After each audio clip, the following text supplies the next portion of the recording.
around Gaza and Sderot, we Israelis used to have a war. We know what to do when we have sirens. We know what to do when we saw a missile whistling by. We are accustomed to it. The Ukrainians were never, especially the young among them, never were in such situations. And you saw the panic, but they behaved in a very dignified way. That impressed me very much. They were panicked, they were frightened, they ran away. Everybody that had a car went to the west. Kiev, a town of 4.5 million people, was empty, half empty in 24 hours. Other people that didn't have cars went to the metro station, and you could go down and interview people, and they didn't come out for a month. Didn't come out for a month.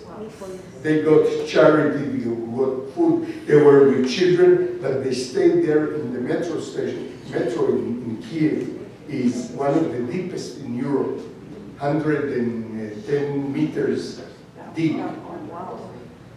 So they stayed there. They simply stayed there. Elderly people, women with babies, the men were called to the army. And then the war started.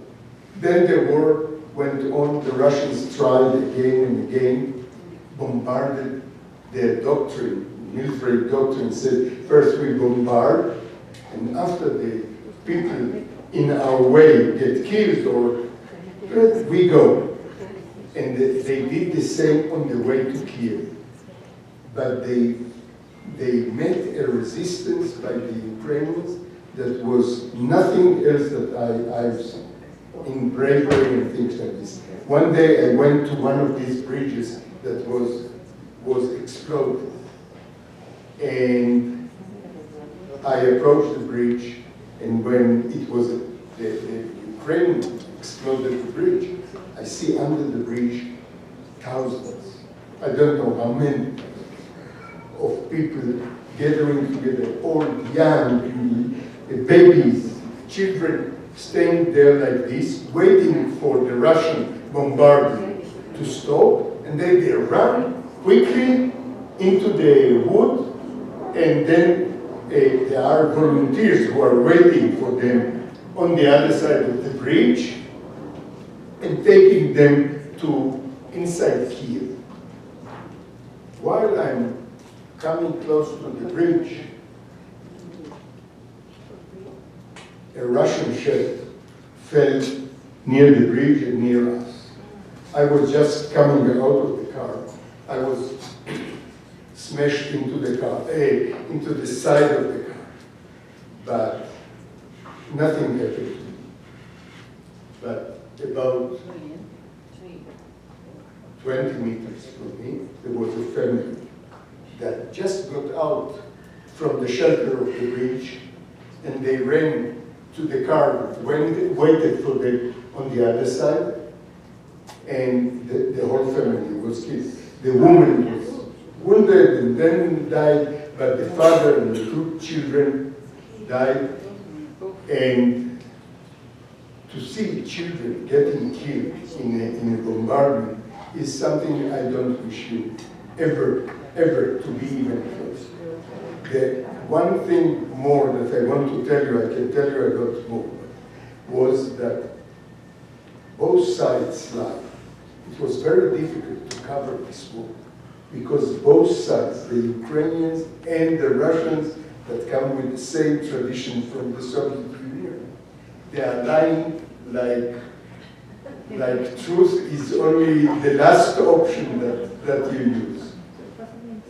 And one day, they say, I think it was the 6th day of the war, Zelensky says, the Russians have bombarded Babi Yar, the Jewish cemetery. there is a place near Kiev, inside Kiev, called Babi Yar, in which the Nazis killed 50,000 Jews by shooting them with machine guns, and they fell into the creek, and that is one of the most horrible massacres of the Holocaust. Not gas, not concentration camp, but actually shooting Jews by the thousands. And there is a memorial site there. And Zelensky said, and there is a Russian monument, there is an Israeli monument, there is a monument by this oligarch, and there is a monument built by that oligarch. And Zelensky said the Russians are bombarding the cemetery of the Jews, and they say that we are the Nazis. Okay, I'm an Israeli journalist. At that time, I was the only Israeli journalist that was left in Kiev. So I had to go and see if the Russians bombarded Babi Yar. That's something that I went to Babi Yar. Babi Yar is not a big area, but I went this way and then the other way. Not a single sign that something happened to them. True, the Russians tried to bombard the television tower not far from it.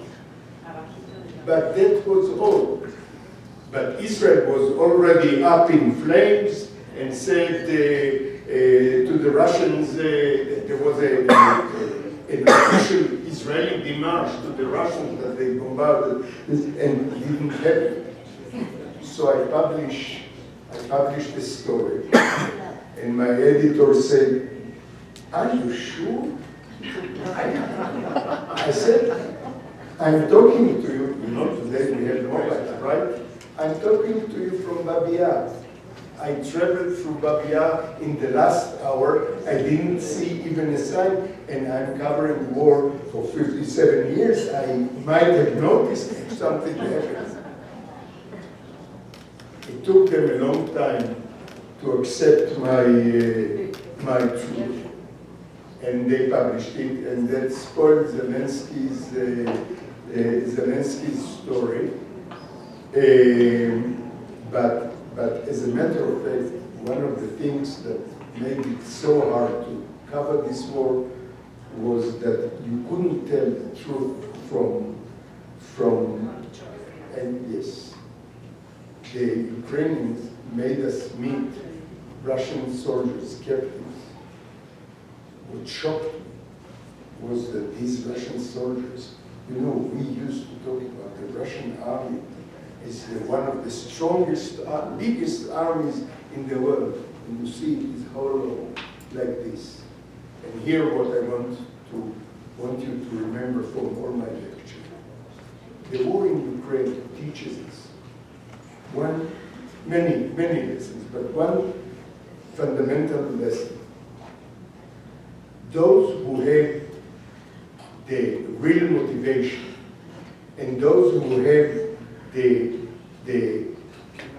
zeal, the wish to win and to fight for the cause, they will win the war.